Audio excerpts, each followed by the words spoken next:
Bonjour à tous. Alors aujourd'hui, sujet fâcheux, on va parler des impôts. Je vais essayer de faire vite, hein. Pas que ce soit trop long ce truc.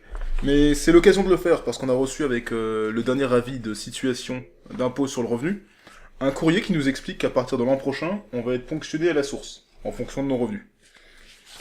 Alors peut-être que, je sais pas, parmi les auditeurs, il y a des étudiants, donc qui vivent encore chez leurs parents, enfin dans tous les cas qui ne s'occupent pas de ça. Mais ça va vous concerner. Et comme vous n'aurez pas connu l'ancien système, il est important de comprendre le pourquoi du comment de ce nouveau système. Pourquoi c'est mis en place à partir de l'an prochain. Alors j'ai mis dans la description le courrier tel quel, disponible. Il n'est pas nominatif, donc... et puis c'est quelque chose c'est une information publique, hein. Donc, c'est disponible sur le site internet du gouvernement, et des impôts, du trésor public, pardon. Donc à partir de là, j'enfreins aucune loi ni rien du tout. Je vous invite à le lire, parce qu'on va critiquer un petit peu tout ça, et je vais vous expliquer ce qui se passe exactement. Et toujours donc dans la dynamique de ce que j'expliquais dans le guide de survie au quotidien, l'esprit critique. Faites systématiquement appel à votre esprit critique. Rien n'est tout noir, rien n'est tout blanc, mais on joue dans de grosses nuances de gris. Alors, au niveau du courrier... donc je vous laisse le lire, hein, il est disponible dans la description, comme dit. Voilà, donc on va considérer que c'est fait.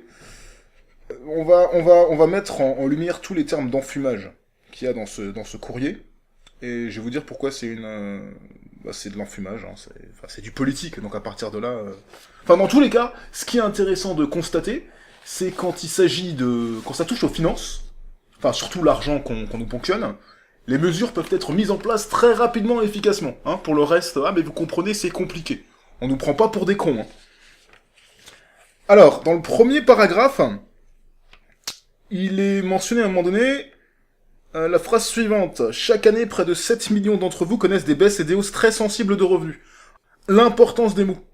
Dans le langage, dans la communication. Donc dites-vous que dans ce courrier, rien n'est laissé au hasard. Hein.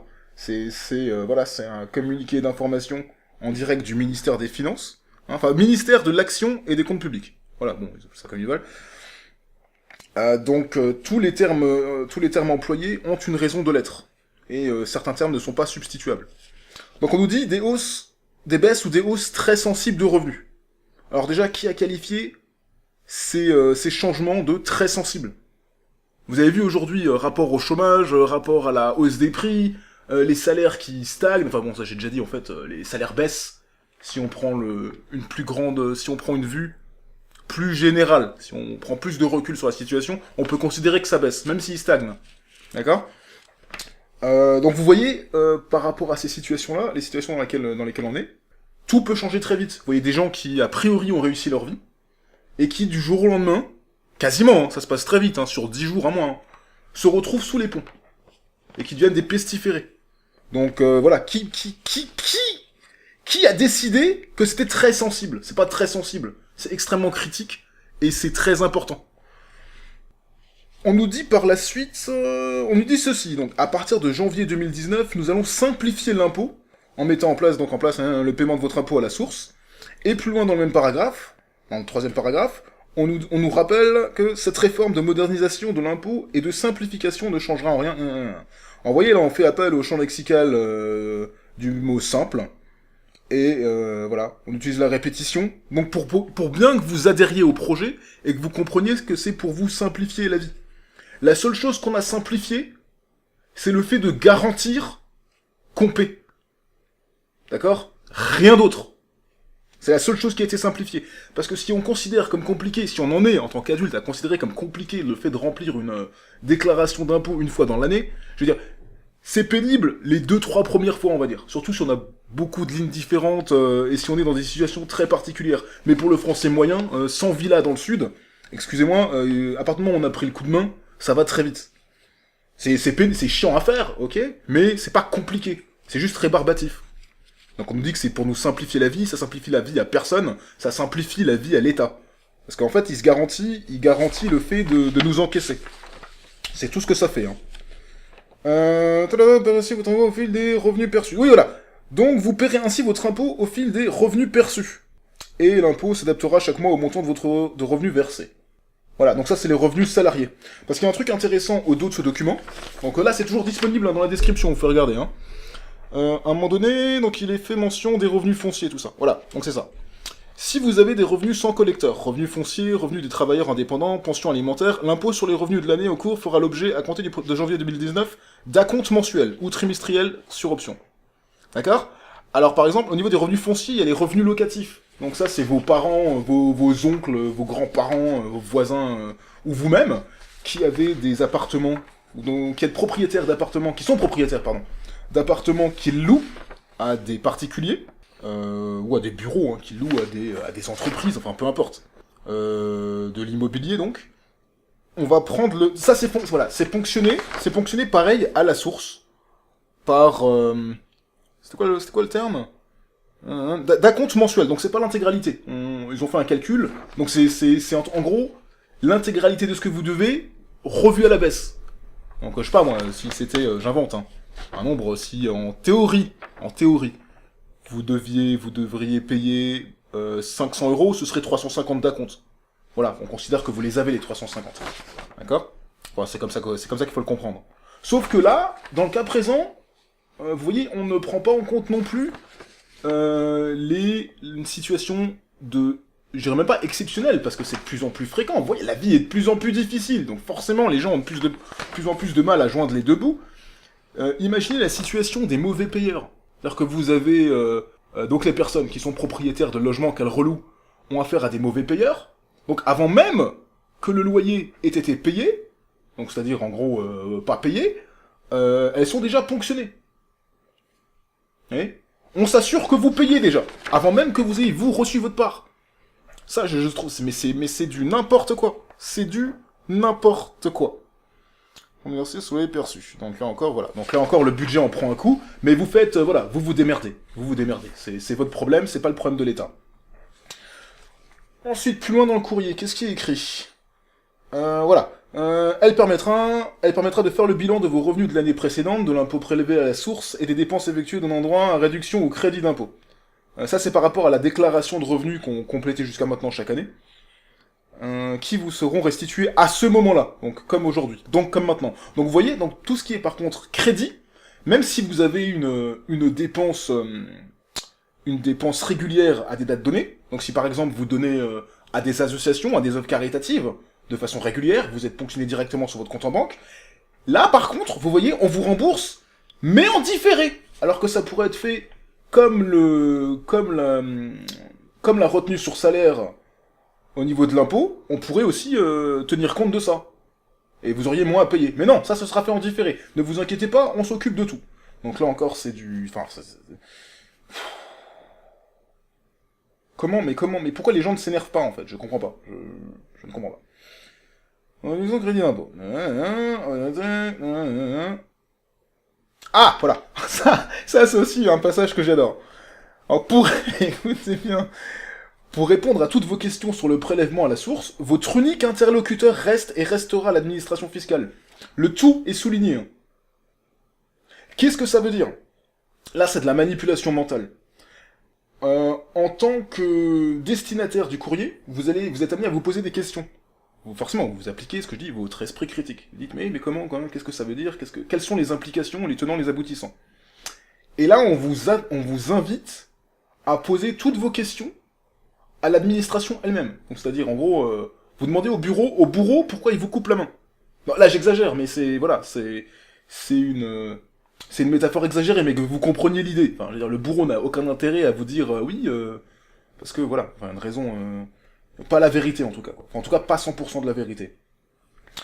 Et donc, indirectement, on vous invite aussi en même temps à ne pas en discuter entre vous. Ouais, à ne pas chercher d'autres informations dans des médias alternatifs. Voilà, à chercher des réponses ailleurs. Non, non, votre unique interlocuteur, c'est l'administration. Voilà, faites-nous confiance, on s'occupe de tout. Et le courrier finit par la formulation suivante.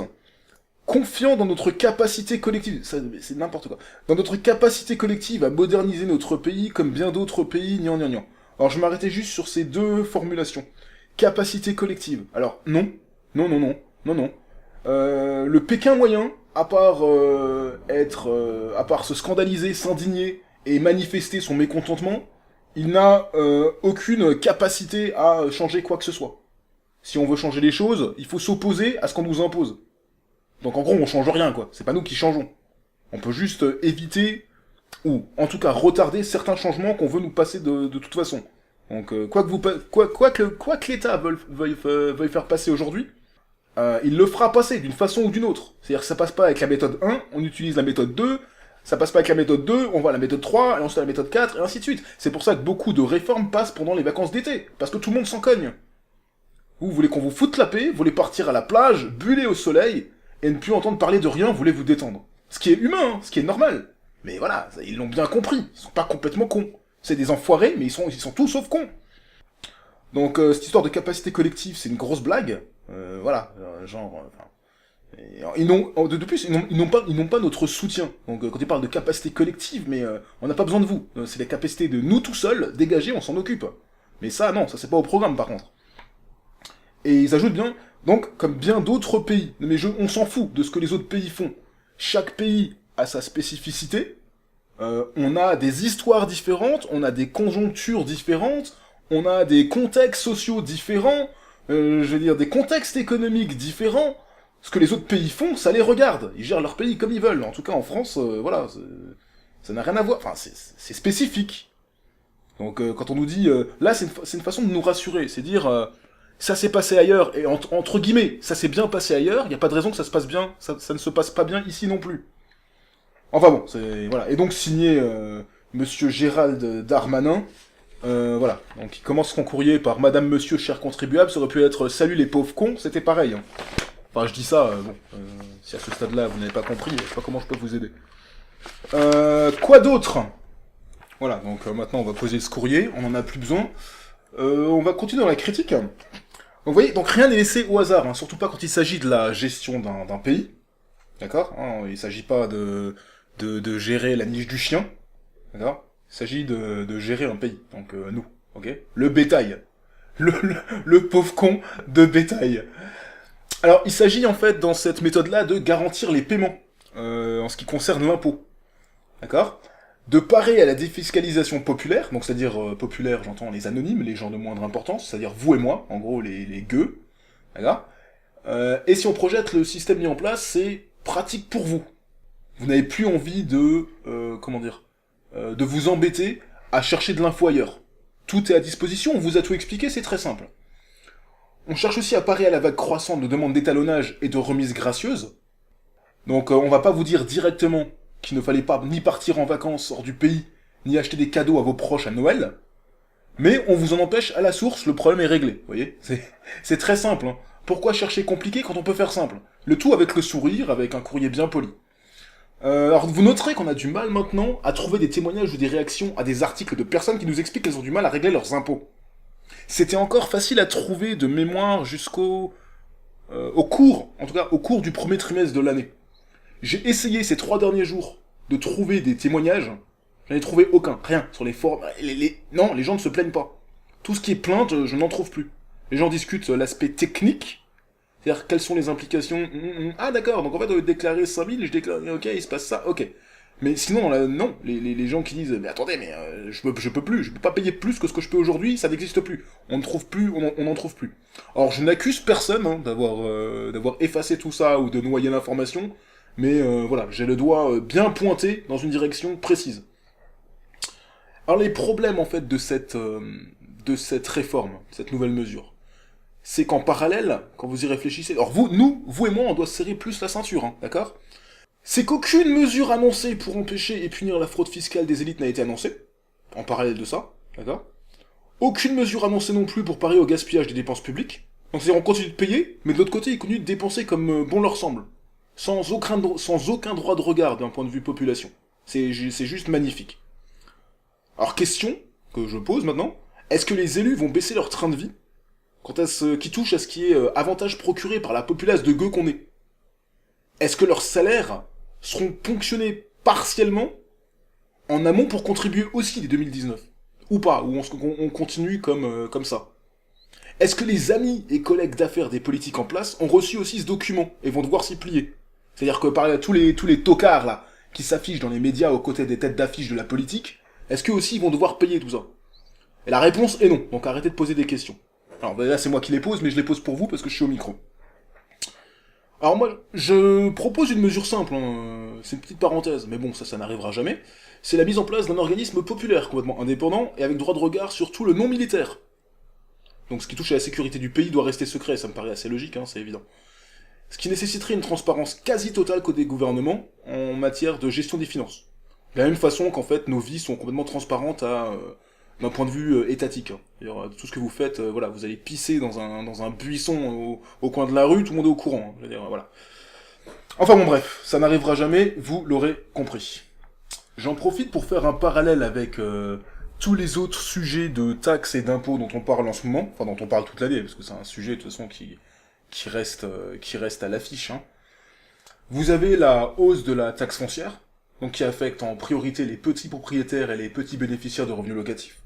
Et si vous vous dites, ah, pour tout ce que je vais dire, bah, déjà pour tout ce que j'ai dit jusqu'à maintenant, pour tout ce que je vais dire et pour tout ce que je dis là maintenant là. Si vous vous dites, je suis à l'abri de tout ça, je sais pas, vous êtes peut-être dans la tranche 30-60 ans, vous vous dites, ouais, mais ça concerne les pauvres ou les fainéants ou je ne sais quoi, tout cela, toutes ces catégories de personnes sont dans la merde, moi pour l'instant ça va. Je le redis, comme je l'ai dit dans le guide de survie au quotidien, tout ça fonctionne par pyramide, c'est pyramidal. C'est-à-dire que il y a le premier niveau des gens au fond qui subit à mort toutes les réformes possibles. Ensuite, vous avez le second niveau qui est un peu moins dans la merde, qui se fait toucher aussi. Ensuite, le troisième niveau, ensuite le quatrième niveau. Et ça va devenir de plus en plus critique, et ce, peu importe le niveau de vie que vous avez actuellement. Comme dit, tout va très vite, vous pouvez tout perdre très vite. D'accord ? Ok, donc taxe foncière, c'est fait.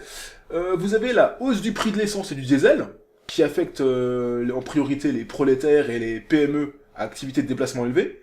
Donc les sociétés qui sont dans le transport, dans la logistique, vous voyez, camionnettes à l'échelle, vous voyez par exemple, à l'échelle d'une ville, le mec qui fait ses livraisons en camionnette, il a plusieurs camionnettes et puis il livre les villages aux alentours et puis la ville en intégralité. Et vous avez les taxis aussi, qui avaient déjà du mal en face par rapport à la compétition avec les Uber. Maintenant, avec la hausse du prix de l'essence et du diesel, ces compagnies-là vont être mises à mort très rapidement. Je leur donne 5 ans, ça c'est maximum. Enfin, je suis pas économiste, mais ça se voit, hein, vous le voyez. Hein. Les taxis ont de plus en plus de mal et les chauffeurs sont de plus en plus stressés. Enfin bon, bref. Donc, en projection de ça, une utilisation de plus en plus réduite de la voiture. Là, vous pouvez aussi prévoir que beaucoup de gens, il va y avoir de plus en plus de ventes de véhicules, notamment les véhicules qu'on qualifiera de gourmands, pour des véhicules plus modestes. Donc c'est-à-dire que ça, peu importe votre niveau de vie, vous allez devoir revoir tout ça à la baisse. Hein. Fini les bagnoles qui engouffrent je sais pas combien de litres au kilomètre. Enfin bon, ça m'énerve. Vous avez aussi une hausse continue du prix du fuel. Donc pour ceux qui n'ont pas la possibilité de se chauffer au bois, pardon, voilà, ça concerne par exemple tous les gens qui vivent en appartement. Ça risque d'être compliqué de se chauffer au bois. Hein. Après, si ça vous fait pas peur de cramer le bâtiment et le parc d'à côté, allez-y, hein, rien ne vous en empêche. Hein, c'est pas moi qui vais venir vous en empêcher. Hein. Mais il semblerait que ce soit interdit. Renseignez-vous auprès du concierge. Il faut prévoir que pour vous chauffer d'ici 6-7 ans, si vous insistez à vivre dans un confort optimal sans sacrifice, vous finirez par dormir sous un tapis vivant de chat pour rester au chaud. Ça, si vous n'êtes pas un amoureux de la nature, là aussi ça va être compliqué. Hein. Donc conseil, habituez-vous au froid dès maintenant. Enfin bon bref, donc pour revenir même, j'ai envie de dire, à la spécificité de l'impôt là sur le revenu. Donc au niveau politique, hein, rien ne change, hein, on continue dans la lancée du faites-nous confiance, on s'occupe de tout. Les ménages vont devoir revoir les budgets à la baisse. Pourquoi je dis ça ? Parce qu'avant, en prévision de l'impôt de fin d'année, on budgétisait. On budgétisait déjà, mais on pouvait jongler dans les dépenses, en restabilisant sur plusieurs mois. Par exemple, si vous vouliez vous faire un peu plaisir pendant les vacances, c'était possible, dans la mesure où vous prendriez sur vous pour les 2-3 mois qui suivaient. Là, maintenant, c'est plus possible, sachant que vous êtes taxé tous les mois. Donc, voilà. À la base, on vous coupe les possibilités de stabiliser ça sur plusieurs mois, en préparation de la fin d'année où vous allez payer. Donc maintenant, vous allez vivre au niveau des ménages les dents plus serrées encore, un petit peu plus, hein, c'est tous les ans c'est un petit peu plus, un petit peu plus, un petit peu plus, et jusqu'où les gens vont subir tout ça, vont accepter tout ça. Enfin bon bref. Et on réduit votre marge de manœuvre, comme dit. Voilà, donc je sais pas. Attendez, j'avais pas précisé, mais ça me paraissait assez évident. J'ai mis les éléments pour comprendre ça dans la description. Mais au niveau du montant qu'on paie, qu'on va être amené à payer, ce sera le même, hein. Ça ne change pas. D'accord? Mais c'est la méthode de paiement qui fait que finalement ça va nous faire chier. On le voit pas encore, mais ça va nous faire chier. On va s'adapter, d'accord, mais comme on s'adapte à toutes les mini-crises de nos vies, j'ai envie de dire, on s'adapte. Mais c'est pas pour ça que c'est normal. D'accord? Et en parallèle de tout ça, voilà, les dépenses publiques, personne ne contrôle, je veux dire, on gaspille de l'argent à foison, les ministres ont des trains de vie, enfin, c'est du n'importe quoi, enfin, je veux dire... J'aimerais bien avoir une donnée chiffrée du nombre de ministres, de députés, de parlementaires, de machin chose, qui paient des putes et de la drogue avec notre pognon. Ça, j'aimerais bien savoir. Mais non, faut se serrer la ceinture, faut être solidaire. Eux ne sont pas solidaires de nous, mais il faut être solidaire à l'échelle du pays, quoi. Je veux dire, allô les gens, arrêtez d'être des pigeons, énervez-vous. Restez, et surtout restez énervés, c'est comme ça qu'on va changer les choses. Si vous cherchez des méthodes alternatives pour vous pacifier et vous calmer, et voilà, essayez de relativiser, oui, mais vous comprenez, voilà, il ne se passera rien. C'est pour ça que je vous ai dit, tout ce qui est idée de révolution, oubliez tout de suite, ça n'arrivera pas à grande échelle. Mais restez énervé à votre niveau, c'est ce qui va vous porter, parce que sinon là, on fonce dans un mur. Voilà, je pense avoir fait le tour, et là-dessus, je vous souhaite une bonne journée.